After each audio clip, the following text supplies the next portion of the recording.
What is the difference between JavaScript document dot query selector and document dot query selector all.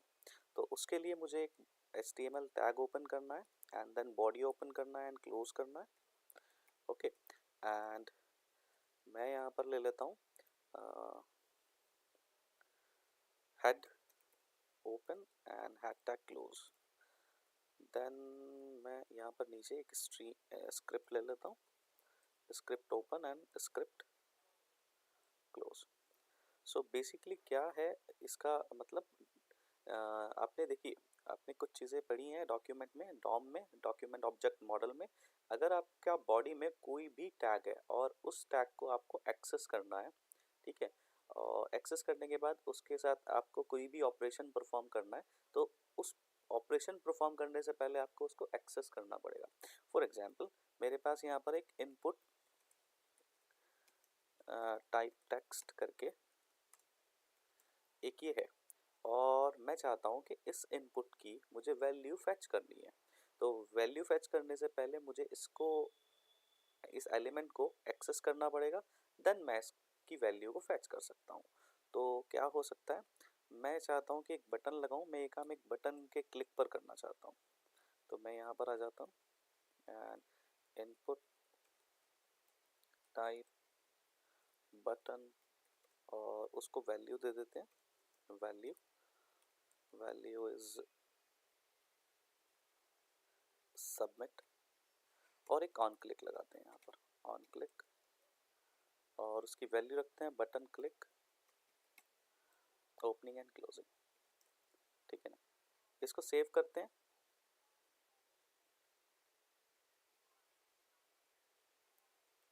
Query selector and query selector all.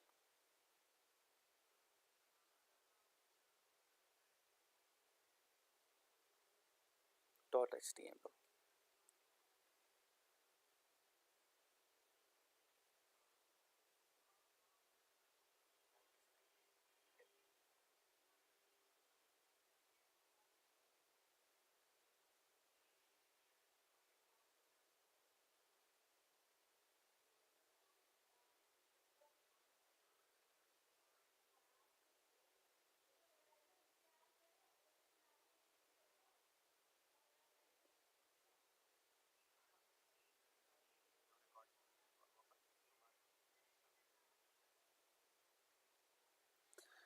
Okay, तो इसको हम यहाँ से open करते हैं default viewer में, और ये हमारा बेसिकली आउटपुट आ गया। मैं थोड़ा इसको जूम कर लेता हूँ।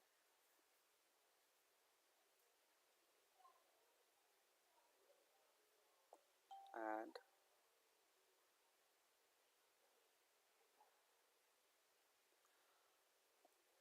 हमने जो ये बटन लगाया है, उस बटन को अल्टीमेटली चेक करते हैं कि वो परफेक्टली वर्क कर रहा है कि नहीं कर रहा है।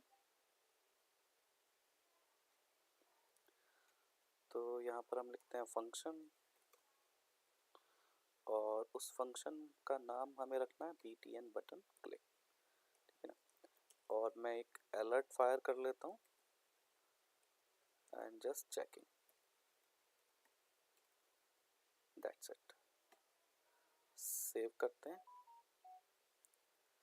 एंड वापस जाकर उसको हम क्लिक करते हैं। तो मैं बटन क्लिक करूँगा और मेरा अलर्ट वर्क कर रहा है। तो अल्टीमेटली मुझे क्या करना है, मुझे अब इस वाले इनपुट को एक्सेस करना है। इस इनपुट को एक्सेस करने के लिए मेरे पास जो है वो वेरियस वेज हैं। फर्स्ट मैं इसको एक यहाँ पर आईडी पास कर देता हूँ, आईडी और txt टेक्स्ट। तो इसको फेच करने के लिए मुझे पहले इस आईडी को इस एलिमेंट को एक्सेस करना पड़ेगा। एलिमेंट मेरा कहाँ पर है, बॉडी में। बॉडी एक्चुअली हमारा क्या होता है, बॉडी हमारा होता है डॉक्यूमेंट।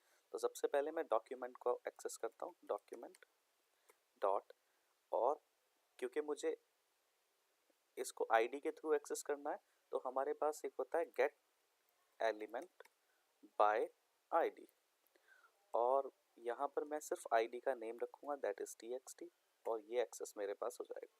मैं इसको वेरिएबल में रिसीव कर लेता हूँ एक, ठीक है ना, एंड देन अलर्ट में, या फिर मैं इसको कंसोल डॉट लॉग में चेक करा देता हूँ आपको डी, ठीक है ना।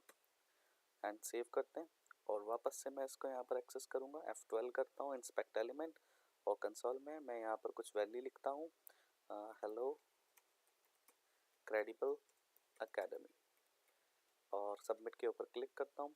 तो यहाँ पर क्या आया, ये पूरा एलिमेंट एक्सेस हो गया है, ठीक है ना। ये पूरा एलिमेंट कैसे एक्सेस हुआ है,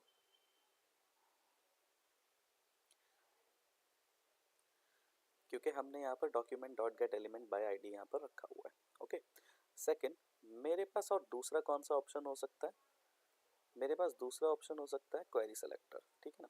तो मैं यहाँ पर एक var var टी लूँगा, document dot query query SELE selector, ठीक है ना। और यहाँ पर मुझे मेंशन करना पड़ेगा मैं किसके थ्रू यहाँ पर मेंशन करना चाह रहा हूँ। तो मैं, मेरे पास है आईडी, आईडी के लिए मैं हैश रखता हूँ एंड देन txt। ना क्वेरी सिलेक्टर बेसिकली आपकी 3-4 रिक्वायरमेंट का एक कॉम्बो पैक है, यानी अगर आपको आईडी के थ्रू एक्सेस करना था तो आप हैश यहाँ पर लगा सकते हैं। क्वेरी सिलेक्टर से अगर आप क्लास को भी एक्सेस करना चाहते हैं या फिर टैग नेम को भी एक्सेस कर सकते हैं, करना चाहते हैं तो आप एक्सेस कर सकते हैं। तो बहुत सिंपल है, मैंने यहाँ पर आईडी पास किया है तो आईडी को भी हम यहाँ पर चेक कर लेते हैं, तो हमें सेम रिजल्ट मिलने वाला है। तो जब मैं इसको क्लिक करूँगा तो ये मेरे पास पूरा एलिमेंट यहाँ पर एक्सेस हो गया, ठीक है ना। मैं चाहता हूँ उस एलिमेंट से मुझे यहाँ पर डॉट लगाकर मैं उसकी वैल्यू को एक्सेस करना चाहता हूँ। तो वैल्यू को एक्सेस करने के लिए हम क्या करते हैं, यहाँ पर आएंगे, वैल्यू में मैं लिख देता हूँ हेलो क्रेडिबल, और मैं यहाँ पर जाऊँगा तो हेलो क्रेडिबल बेसिकली मेरे पास यहाँ पर आ गया, आप देख सकते हैं, ठीक है ना। तो this is what basically query selector is, ये आपकी एक मल्टीपल रिक्वायरमेंट को जो है एक सिंगल फंक्शन कवर कर सकता है। जैसे मल्टीपल मैंने क्यों बोला है, अगर फॉर एग्जांपल मुझे यहाँ पर ये जो इनपुट है मुझे इसको एक्सेस करना था, लेकिन आईडी के थ्रू नहीं करना था, मुझे टैग के थ्रू करना था। तो अल्टीमेटली क्या होता है वो मैं आपको यहाँ पर बताता हूँ। अगर मैं टैग के थ्रू इसको एक्सेस करने वाला था तो इसको अभी कर देते हैं कमेंट, और इस डी को अनकमेंट करते हैं यहाँ पर। तो document dot gate element by ID, और उसमें मैं इस आईडी को बेसिकली आपको यहाँ पर लिखूँगा, और मैं यहाँ पर कहूँगा get elements by name, by tag name, और टैग नेम हमारा है इनपुट। सेव करेंगे इसको और वापस आएंगे और यहाँ पर रिफ्रेश करेंगे तो ये मुझे रिटर्न करता है बेसिकली HTML कलेक्शंस, और मेरे पास अभी HTML कलेक्शंस में 2 इनपुट्स आ गए हैं, है ना। 2 इनपुट्स मेरे पास यहाँ पर आ गए हैं, ठीक है। ये एक इनपुट 1 जो कि हमारा बटन है एंड सेकंड इनपुट जो कि हमारा एक टेक्स्ट बॉक्स है। अब मुझे सेकंड वाली वैल्यू उठानी है, तो मैं यहाँ पर क्या करूँगा, मैं यहाँ पर लिखूँगा 1 डॉट वैल्यू, और मैं इसको यहाँ पर एक्सेस कर सकता हूँ ऐसे, और स्पेलिंग गलत हो गई है, जो भी स्पेलिंग है बेसिकली एक्सेस हो गया है। तो मैंने क्या किया है, ये एक एरे की स्क्रिप्टिंग, अगर आपको अच्छे से एरे आता है, एरे आपका टॉपिक क्लियर है तो आपको ये समझ में आ गया होगा, ठीक है ना। क्योंकि 2 एलिमेंट्स एक्सेस हुए हैं तो फर्स्ट एलिमेंट 0 इंडेक्स पर होता है एंड सेकंड एलिमेंट 1 इंडेक्स पर होता है। तो मैंने सेकंड वाले एलिमेंट को एक्सेस किया है, देन मैंने डॉट लगाकर उसकी वैल्यू को एक्सेस किया है, क्योंकि जो वैल्यूज़ और मेरे एट्रीब्यूट्स हैं ये मेरा ऑब्जेक्ट है। ऑब्जेक्ट को हम की वैल्यू पेयर में हम करते हैं, तो वैल्यू यहाँ पर की है और जो मुझे रिसीव हो रहा है वो उसकी वैल्यू है, ठीक है ना। तो ये बेसिक कॉन्सेप्ट है। अगर आपको ये बिल्कुल समझ नहीं आ रहा है तो आपको जावास्क्रिप्ट का एरे और ऑब्जेक्ट वाला टॉपिक जो है वो वापस से एक बार क्लियर करना पड़ेगा। मैं एक पूरी जावास्क्रिप्ट की एक सीरीज़ बनाने वाला हूँ जिसमें मैं ये डीपली इन सब टॉपिक्स को लेने वाला हूँ, ठीक है ना। तो अभी के लिए सिर्फ ये था कि हम कैसे document dot gate elements bye tag name से एक्सेस कर सकते हैं। तो अब टैग नेम से मैंने एक्सेस किया, मुझे HTML कलेक्शन मिल रहा है, मुझे इतना सब काम नहीं करना था, मुझे सिंपल ये काम करना था कि मैं एक इनपुट टाइप बना लूँ और मुझे ये मिल जाए। तो अगर मैं ये करना चाह रहा हूँ तो फिर मेरे पास क्या होगा, मेरे पास यहाँ पर 2 एलिमेंट्स हैं, एक ये है और एक ये है। तो क्यों ना मैं इतना लंबा काम ना करूँ और मैं इसको सिंपल क्या करूँ, ठीक है, किसी और के थ्रू एक्सेस कर लूँ। जैसे मैं यहाँ पर एक क्लास रख लूँ, ठीक है जी, क्लास, तो मैं इसको C1 रख लेता हूँ, ठीक है ना। तो मैं आपको C1 से भी दिखा देता हूँ कैसे एक्सेस होता है। तो मैंने वेरिएबल डी और यहाँ पर लिखा document dot gate element by class name, और क्लास नेम क्या रखा हुआ है हमने, क्लास नेम रखा हुआ है यहाँ पर हमने C1, तो मैं यहाँ पर पास करूँगा C1। अब इस C1 को मैं जब एक्सेस करूँगा यहाँ पर, तो आप देखेंगे इसको क्लिक करता हूँ और मुझे ये यहाँ पर एरर आ गई है। ओके, मैंने एलिमेंट लिखा है जबकि यहाँ पर एलिमेंट्स है, ठीक है ना। आप ध्यान रखें, आईडी के केस में सिर्फ एलिमेंट है, ठीक है ना। यहाँ पर भी मुझे HTML कलेक्शन मिल गया। तो एक्चुअली ये क्यों मिल रहा है मुझे, यहाँ पर मल्टीपल एलिमेंट्स मुझे रिसीव हो जाते हैं, तो फिर मुझे या तो ये HTML कलेक्शन मिलेंगे, इंडिविजुअल ऑब्जेक्ट नहीं मिल पा रहा है, ठीक है ना। तो एक भी अगर मैं एलिमेंट को एक्सेस करना चाह रहा हूँ, लेकिन document dot gate elements bye class name से या टैग नेम से मैं एक्सेस करना चाह रहा हूँ, तो मुझे उन दोनों केसेस में कलेक्शंस मिलेंगे। ये तब की बात होती है जब मुझे मल्टीपल एलिमेंट्स को एक्सेस करना होता है। अभी मुझे सिर्फ एक ही एलिमेंट एक्सेस करना था, तो एक एलिमेंट अगर मुझे एक्सेस करना है तो मुझे उसके लिए यहाँ पर क्या करना पड़ेगा, इंडेक्सिंग यूज़ करनी पड़ेगी। तो मैं 0 इंडेक्स पर जो है मैं यहाँ पर उसको रिसीव कर लेता हूँ। तो अब मैं देखूंगा कि मेरे पास एक एलिमेंट आ गया, और फिर अब मुझे उसका वैल्यू बेसिकली चाहिए, तो डॉट लगाकर मैं यहाँ पर वैल्यू एक्सेस करूँगा, ठीक है। और रिफ्रेश करता हूँ, और मैं यहाँ पर जो भी पास करूँगा तो सबमिट में यहाँ पर मुझे हेलो मिलेगा। लेकिन आप देख रहे होंगे बहुत सारा काम मुझे करना पड़ेगा, इंडेक्सिंग मुझे याद रखनी पड़ रही है, फिर उसके बाद डॉट वैल्यू लगाना पड़ रहा है, तो ये काम थोड़ा सा मेरे लिए अलग अलग है। और दूसरा, अगर मैं आईडी के केस में हूँ तो मुझे यहाँ पर क्या करना पड़ रहा है, मुझे dot gate element by ID से यूज़ करना पड़ रहा है, अगर क्लास है तो क्लास नेम से एक्सेस करना पड़ रहा है, और अगर टैग नेम है तो टैग नेम से। तो क्वेरी सिलेक्टर का अल्टीमेटली वर्क ही है कि अगर आप तीनों में से कोई भी एक एक्सेस करना चाहते हैं, आप किसी के भी एक के थ्रू एक्सेस कर सकते हैं। जैसे फॉर एग्जांपल मैंने इसको एक्सेस करने की कोशिश किया है, मैं इसको भी डी लिख लेता हूँ आईडी से। तो मैं यहाँ पर पहले आईडी बना देता हूँ, txt id, ठीक है ना। तो अब हम क्या करते हैं, यहाँ से वैल्यू हटा देते हैं, मैं इसको क्लिक करता हूँ तो आईडी से मैं एक्सेस कर पाया हूँ। अगर मुझे क्लास से एक्सेस करना है तो जस्ट मुझे क्वेरी सेलेक्टर ही लिखना पड़ेगा, कोई दूसरा फंक्शन चेंज नहीं करना, डॉट लगाना है एंड C1 लिखना है, दैट्स इट। तो this is the beauty of query selector. तो आप देखेंगे एज इट इज आपको ये पूरा का पूरा यहाँ पर ये मिल गया है, ठीक है ना। सेकंड, अब आप मुझसे क्वेश्चन कर सकते हैं कि अगर मुझे बाय टैग नेम करना है तो मैं क्या करूँगा।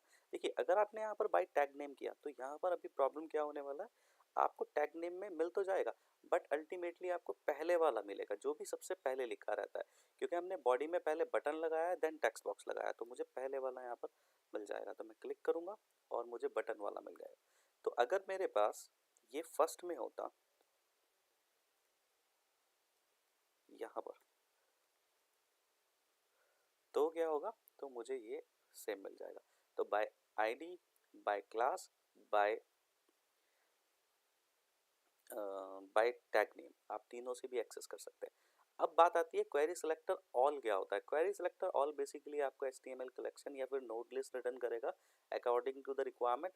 जैसे आप यहाँ पर आप मल्टीपल एलिमेंट्स को एक्सेस करना चाह रहे हैं, तो मैंने यहाँ पर क्या किया है, यहाँ पर इनको C1 C1 C1 रखा है, और अगर मैं इन सब को एक्सेस करना चाह रहा हूँ तो क्वेरी सिलेक्टर ऑल यूज़ करना होगा मुझे, और यहाँ पर लिखना होगा .C1, ओके।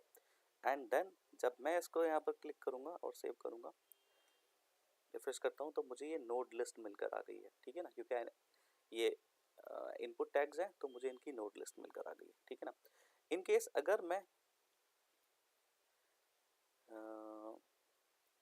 यहाँ पर मेरे पास एक div है, div div, और वहाँ पर मैं एक क्लास रखता हूँ d1, और div क्लोज कर लेते हैं। तो अगर मैं divs को एक्सेस करना चाहता हूँ d1 में, क्रॉस चेक करते हैं, बिल्कुल ठीक है। तो ये मुझे नोड लिस्ट मिल गई है div की, ठीक है ना, क्वेरी सिलेक्टर ऑल से, ठीक है। बहुत सिंपल कॉन्सेप्ट है। अगर मैं क्लास नेम से करना अगर मैं क्लास नेम से करना चाहता हूँ तो मुझे क्या मिलने वाला है, मुझे मिलने वाला है HTML कलेक्शंस, ठीक है ना। इसको मैं यहाँ पर कमेंट कर देता हूँ और इसको यहाँ पर ऑन कर लेता हूँ, सेव एंड देन ये HTML कलेक्शंस है। अब अल्टीमेटली कॉन्सेप्ट एक नया आपके सामने आ जाता है, ठीक है ना। HTML कलेक्शंस क्या होते हैं, नोड लिस्ट क्या होते हैं आपको, यानी क्वेरी सिलेक्टर आपको नोड लिस्ट रिटर्न करता है और HTML कलेक्शंस आपको जो है sorry document dot gate elements bye class name आपको HTML कलेक्शन रिटर्न करता है।